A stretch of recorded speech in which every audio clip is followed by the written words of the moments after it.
Los Angeles has a long history of gang activity dating back several decades. Gangs in Los Angeles are primarily concentrated in certain neighborhoods and have been a significant issue in the city for many years. Famous neighborhoods such as Beverly Hills, Hollywood Hills, and Calabasas are often targeted by gangs that travel into these areas in search of a lick. Gang culture in Los Angeles emerged and is largely driven by social and economic factors such as poverty, racial tensions, and limited opportunities. Some of the most notorious and influential gangs in Los Angeles include the Crips and Bloods, which have become household names thanks to rappers like Snoop Dogg and YG. Everybody wanted to be a Crip when Snoop was the main topic, and I swear everybody wanted to be a Blood when YG was coming out with albums like My Crazy Life and Still Brazy. But we're not here to talk about the Crips or the Bloods in this video, because when it comes to LA, we've got a true definition of a melting pot right here. Gang activity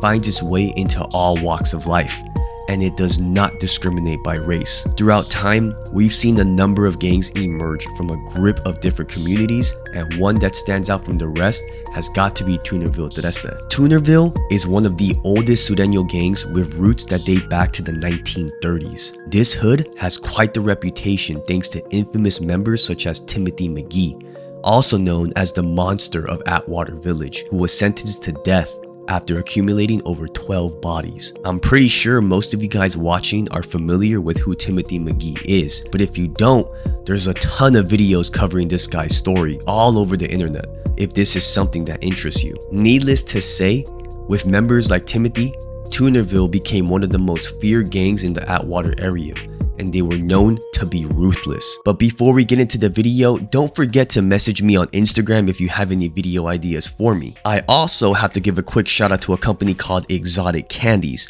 If you guys are into Tamarino style gummies, I highly suggest you guys go check out Exotic Candies. They have things like Gushers, Sour Patch Watermelon, Skittles, all kinds of candies in Tamarino style. So if you guys are a fan of Mexican style candies, you guys will love this. Right now, I'm snacking on these Sour Patch watermelons. They're coated perfectly. Not too much chamoy, not too much tajín. It's perfect. Can't get enough. I also have a P.O. box where you guys can send me things to promote. And this week, we have a smaller company by the name of My Nation. And they sent me a care package, and it came in this nice box. So I'm actually sporting one right now. This is the white one and this is the black one, both supporting the good old Korean flag, so you know I like to represent. And I'm pretty sure you guys can request any flag to be patched on the side here. It's always nice to have a hat that actually fits your head properly. If you're into hats, you already know the worst thing is a cool hat with a cool design and a crappy fit.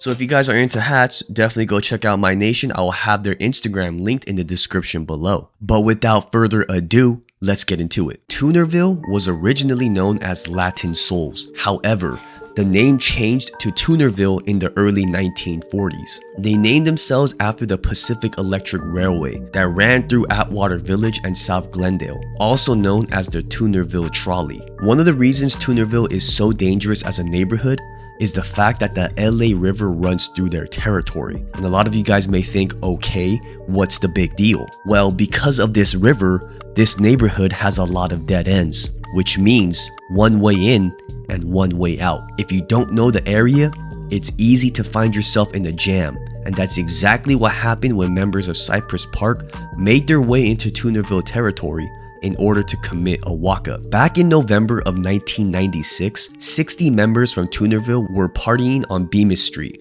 when 3 members from Cypress Park walked up and gunned down one of the members from Toonerville. As the 3 members from Cypress Park tried to make their escape, they realized that this was a dead end and there was only one way out. This ended up being a fatal mistake on their behalf. Before they could make it back to their van, Toonerville shot back, killing all 3 members from Cypress Park. Flash forward several years later in 2000, another video called The Rascals went into Toonerville territory to do some drive-bys. This caused members from Toonerville to retaliate. Little Boy, Chubbs, and Little Respect, all members from Toonerville, got into a car and drove into their enemy's territory, which was only about 3 miles away. 3 members cruised around the neighborhood when they were spotted by a police cruiser, which led to a high-speed chase reaching speeds of up to 70 miles per hour on back roads. The members from Toonerville led the police officers into their neighborhood, and of course, it was Bemis Street, the same street the 3 members from Cypress Park lost their life. As the police cruiser drove onto Bemis,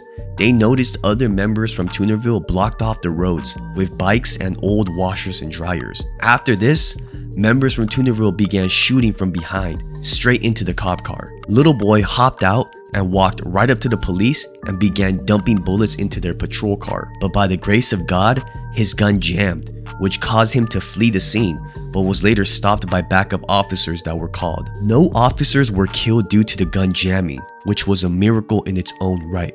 But needless to say, these guys from Toonerville were with the business to try and pull something like this against the LAPD. It's also worth mentioning that Toonerville wasn't the only hood known for trying to take out law enforcement officers. Needless to say, the 90s were crazy, and I'm not sure if we'll ever see another era like the 90s when it comes to gangbanging. With all that being said, the 2 officers that got out with their lives that day, God was looking out for them for sure. But anyways, let me know what you guys want me to cover next. Leave the video a like if you enjoyed it, but until next time, I'll be seeing you guys later. Peace.